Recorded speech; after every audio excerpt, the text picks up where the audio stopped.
What's up with the puka? Is that East Coast? Yeah, it's an East Coast thing, you know, on the beach, walking around with your shirt off.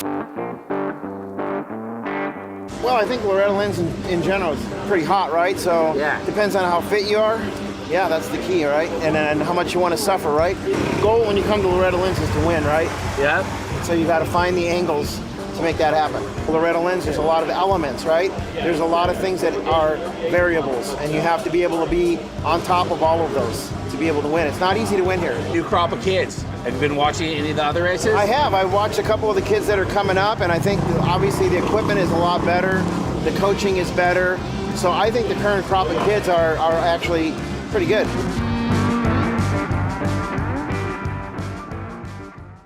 What class do you ride? Mini Senior 1 and 10-12 mod. I heard you just got a W. Yeah. How you feeling? Pretty good. Okay. You gotta believe in yourself, man. Where are you from? Texas. I'm taking back everything that I said, reflected it with way. So when your balance is off this cell, everyone, it's all inside your head. Sometime in history, someone stood here and said, it's a rise and way to the bottom. Sometime in history, I bet someone pushed you off the ledge, off the ledge, off the ledge, off the ledge. The life that you knew is just passing through, passing you just the way that you wanted. Riding off in the sunset. Here's the nickels with the free advice. Next time, no mistakes. I need your life away from it. Don't make me laugh. Sometime in history, I bet someone stood here and said, it's a hard way to the bottom. Sometime in history, I bet someone. I'm coming in 1-1, so we're looking solid in this one.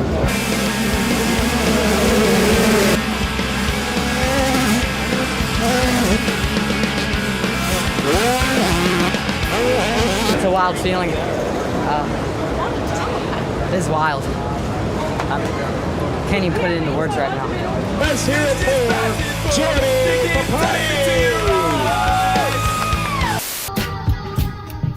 So when did you come through Loretta's? What year? 05 was my last year. So compare the speed and the skill right now level compared to your year. Is it up? Is it down? Where's it at? Oh, they're not near as good as we were. Do they compare to your year? No, I'm kidding. He wasn't kidding either. It's the same thing every year since the beginning of time. Don't sugarcoat it, Bubba. There's guys that are gonna be good. There's a couple guys that got it. Yeah. And a lot of them that don't.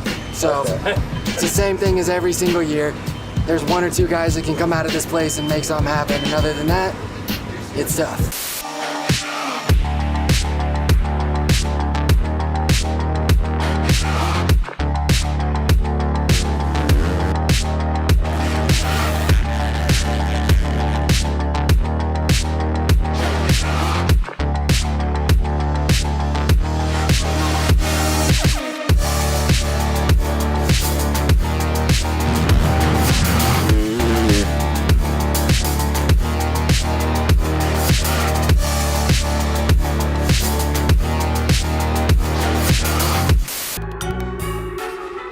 What up, bro? Man, we're here at Loretta's 22.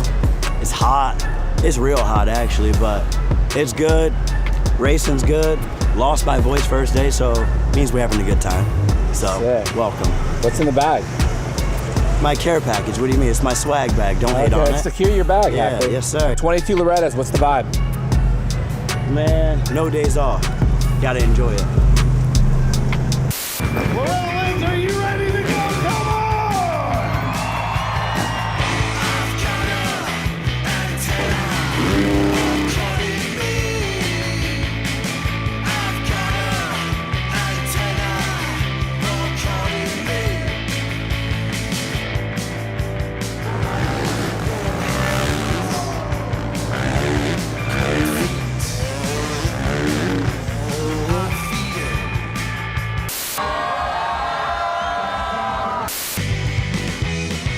The Scoop, it's last moto here at Loretta's 2022, and we're gonna go hammer down.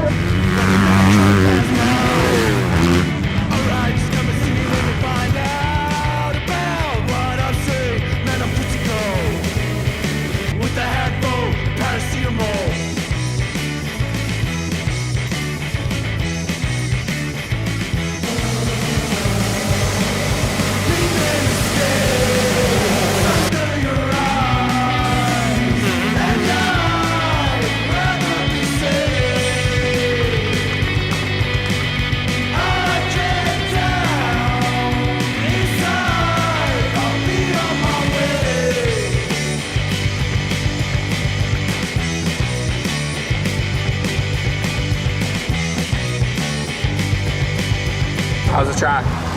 Gnarly, dude. It's brutal out there. I mean, we're working. I like Cochran. Yeah, he's on it.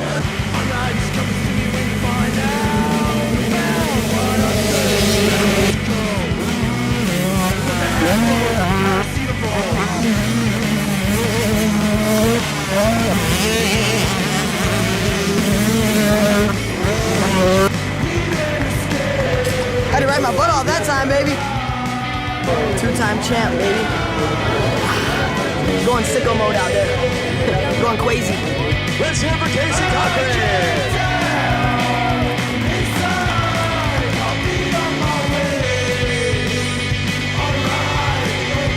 Are you gonna be a Supercross champion? Yeah, I will. I'll be a Supercross champion. Just gotta work towards it. Dude, we want a good start.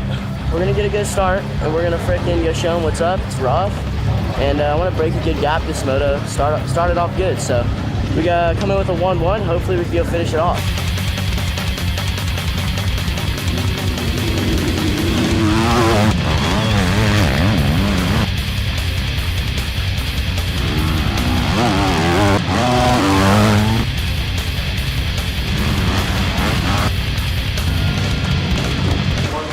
Hey, we meet again. We're back. Woo! For a crowning achievement in his final moto of the week here at Loretta's, he comes up aces with the gold and the Schoolboy 2 Championship. Hayden Deegan.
Welcome to the Ocean Race Europe at the start of Leg 2 from Cascais, Portugal to Alicante, Spain.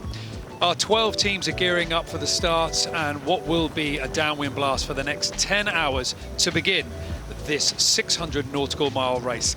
Well, we begin tucked up close to the shore. This is going to see a very light and fluky conditions, but from the start line, a reaching start, out into the breeze and the waves as well. There's going to be one mark, most likely a bear away, possibly a jibe, but it looks like the stronger breeze is going to be offshore. So once the boat's straight set, they are then heading down south and off onto the 600 nautical mile course.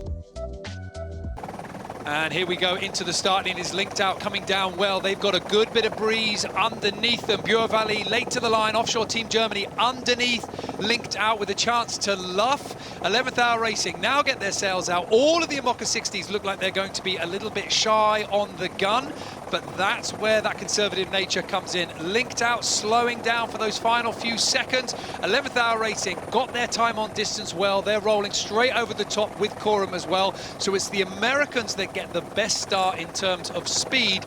Linked out at the leeward end, the end that they wanted, and they are now away as well. Linked out, 11th Hour Racing and Coram all off the line and racing. And it would have been very easy to look at the scorecard at the beginning of this event and think that Offshore Team Germany weren't really going to focus, or weren't really going to feature, sorry, Sally, but I mean, not just in the coastal race yesterday, but there have been moments, even on leg one, where this boat has proved very capable. Push the boat as best to their ability, make some really smart decisions on the navigation and tactics. Well, the VO65's lining up for the start, 14 knots of wind, from the north, and we're going to be seeing these boats pushing pretty hard. Right now it's J1's up with what looks like the masthead code 0 furled up on all of the boats, but ready to go once they get off that line and they see what that angle is with the breeze to that first mark. Sailing Poland behind, Murpuri Foundation Racing Team managing to get back into the mix with Acton Bell Ocean Racing. And that windward angle for the Austrian Ocean Race project is working incredibly well. They've actually been able to bear away on a nicer angle when those gusts hit. They can take that gust for speed, and they've just rolled over the top of Childhood 1. The boat that's struggling at the moment is Murpuri Ocean Racing. They are Murpuri Foundation Racing Team, sorry. They are at the back of the fleet at the moment. Early days, and of course we have a big downwind to go, but in the coastal race, it wasn't the downwind that favoured Murpuri Foundation. It was actually Acton Bell Ocean Racing. They were the boat that did well. So the Portuguese team will be wanting to keep in touch. And as I say that, look at that. Acton Bell Ocean Racing is their turn to suffer. Childhood 1, they now go down, and they're going to be the first 2 boats with the breeze and moving well. And if you're on board the Austrian race project, you're a young sailor, you can't believe how well you did in leg 1. And now, if you want to see the other boats, you've got to look behind you.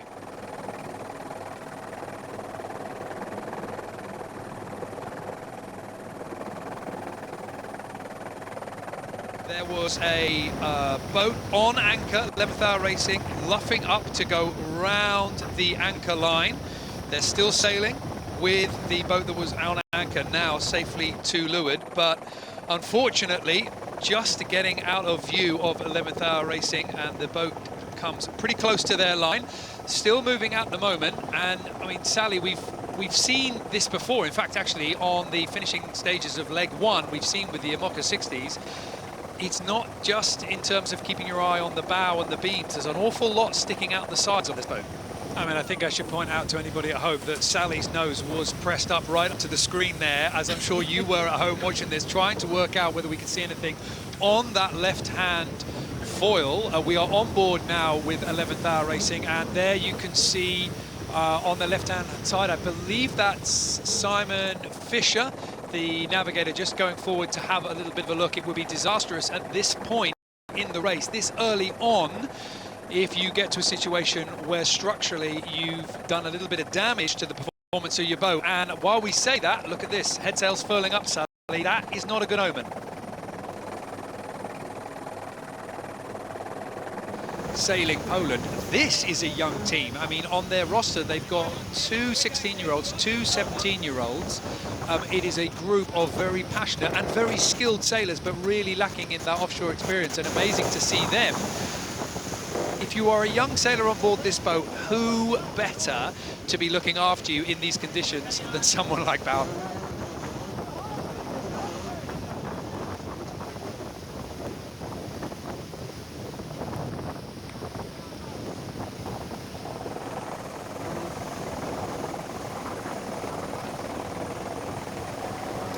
That's true, and it's a little bit of a surprise because you have the dynamic of the foils on the 60s, which should just create easier speeds, basically, and easier modes. But I think what you have in the 65s is the maneuverability and the knowledge about pushing the boats with a fully crewed team. And I only expect the 60s to gain knowledge and gain speed and overall faster miles as these legs go on, and for sure into the ocean race. But you know, right now the 65s, like you said, they're proving to hold up out on the ocean, and obviously they've been around the world twice, so we know they're durable. What also means for the teams is that they can just push them as hard as possible. It's actually, you know, it's not impossible to break those boats, but it is hard to push them beyond their limit, which is, you know, a quality that can be really great out on the ocean. You don't have to throttle back, whereas the 60s have to decide when that moment is. They sure do, and here's the continuation of them coming downwind. They're going to basically meet this transition zone as the breeze is trying to go from the north to the east. The trickiest part of the race here is going to be through the Gibraltar Straits, where they have to decide around this exclusion zone. They're going to meet some big waves and big breeze head-on. Be a lot of tacking, upwind, and maneuvering, trying to get all the way to Alicante as the breeze basically fades out and can be really patchy. the Austrian Ocean Race Project, the boat that struggled for pace on leg one, struggled for pace in the big downwind, and then held their nerve and kept their cool and found their way through the light winds into the approach to Cascais, doing so well. Currently at the top of the VO65 scoreboard. Are they going to be able to hold everything? We hope you've enjoyed the racing. We're going to be following the boats daily and keeping up to date with who is winning, who's doing well out on the course, and the challenges that all of these boats are going to experience over the next 600 miles. And we'll see you soon.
Knowing I always have support from someone like Spike Lee and Rolex, with my filmmaking, the possibilities seem endless.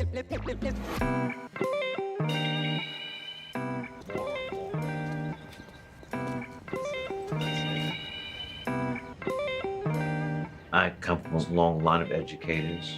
My mother taught Black literature right here in Brooklyn.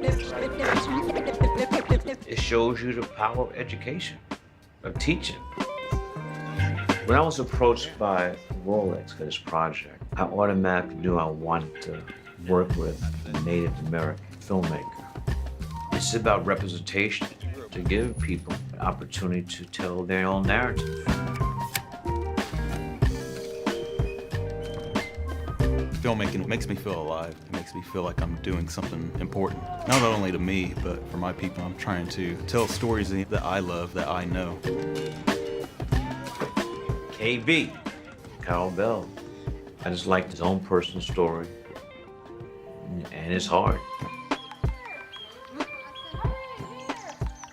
I'm a native filmmaker from Tulsa, Oklahoma. My tribal town is the Thoploco Creek tribal town of almost 1,000 members. Come here, come help. Originally, our people come from Alabama, Georgia, back east. You do it, Sissy. Our native people were forcibly removed to Indian territory, back in, the 1800s. Filmmaking has been one of the most harsh professions known to humankind.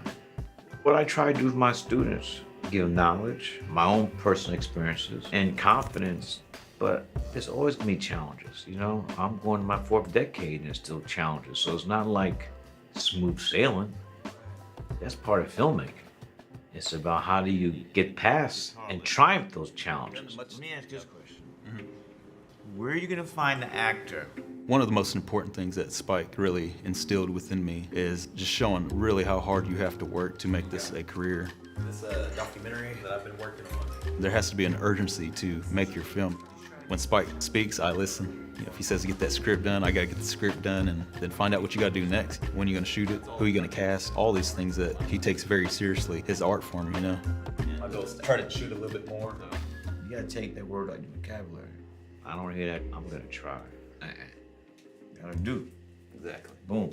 Action. Words are important, so you gotta be in that I'm gonna do mentality. Good. I hope Kyle gets to make the films he wants to make and tell the story of his people.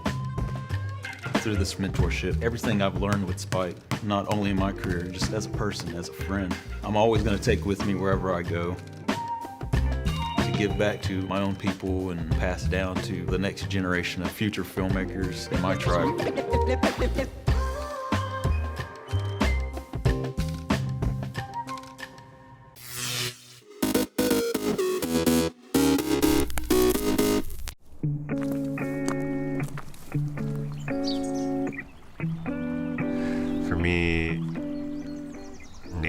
is a centering force. It's the place I go to de-stress and relax and just get back to like a baseline of happiness. I am mildly obsessed with the outdoors.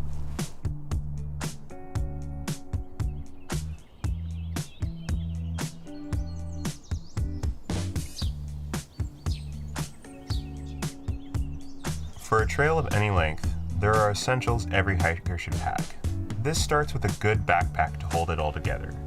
One that has padding on the straps and a clip in the front will keep the weight evenly distributed for added comfort, but any pack will do. The first step of the hike is to know where you are going. Most of the time, a phone is the easiest tool for navigation. Be sure to download a map of the area in case you lose service. Phones do lose battery though, so on long or less populated trails, take a map and a compass to help find your way.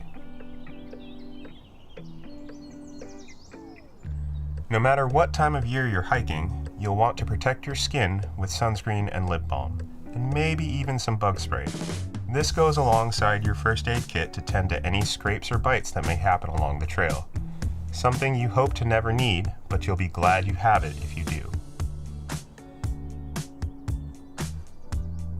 Next up is food and water, the real essentials out here on the trail. Pack a half a liter of water per hour of hiking. It's also a good idea to keep some water purification tablets in your bag just in case of an emergency. Food is crucial. For hikes that are more than 4 hours, pack a substantial lunch, like a sandwich or something easy to carry.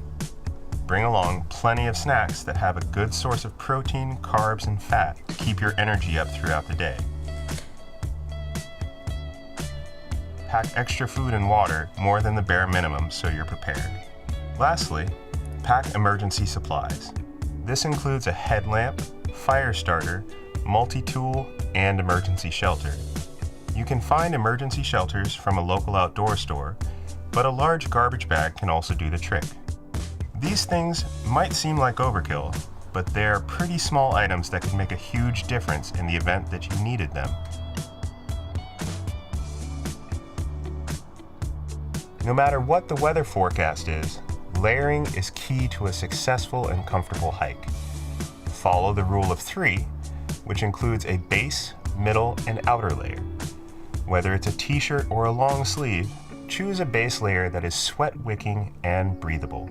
For a mid-layer, choose something that will add a layer of warmth depending on the weather.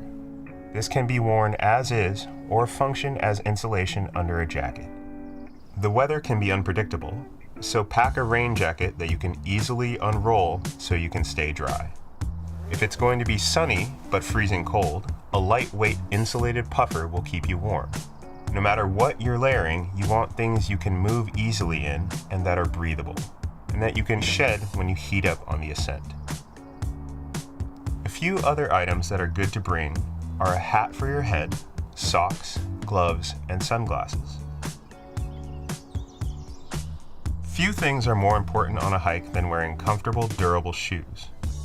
There are tons of hiking shoe options out there, each with special features. If you hike in a region prone to rain, look for a shoe that has water-resistant technologies like Gore-Tex. You'll also never know what your hike will bring. You might need to cross a creek to get to your destination. If you're hiking through a more arid, hot climate, look for a shoe with something like Prime Knit that's going to offer the most breathability. As for whether to pick a low or mid-top shoe, well, that's up to personal preference. The higher the top, generally the more ankle stability you'll get. But if you like to move quickly and feel a bit more freedom, then you might prefer a low-top option. Either way, choose socks that come above your shoes for the most comfort and protection. No matter what, hiking is just about getting outdoors and enjoying nature. These are all things that will make your experience a bit easier or nicer, but don't let it intimidate you from getting out there.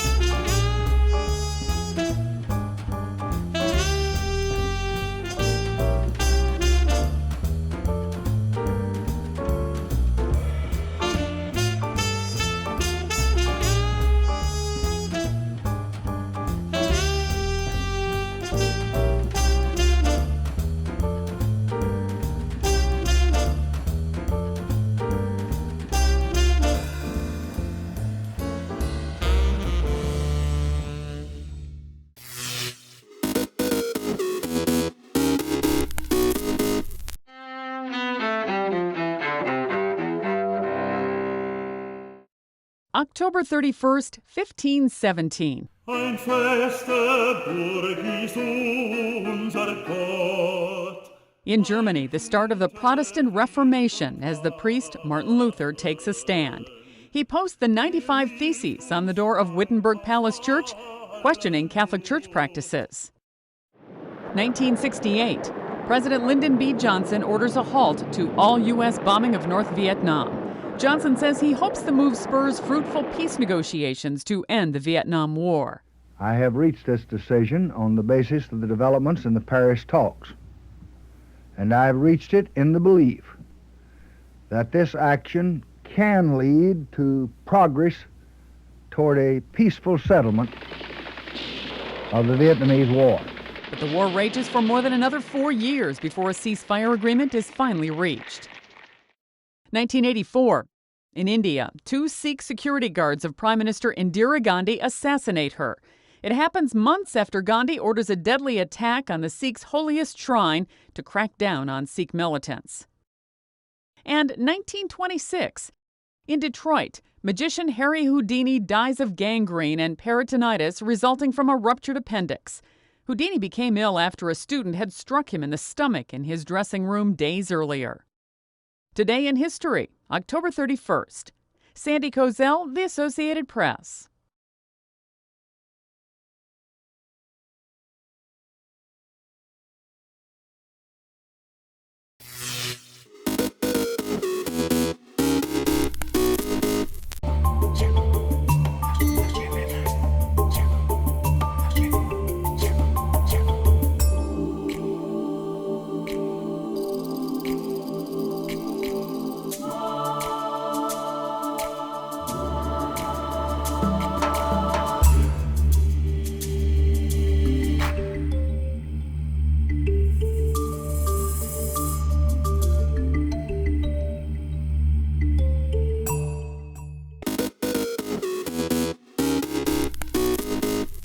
Welcome back in our studio, and in today's news,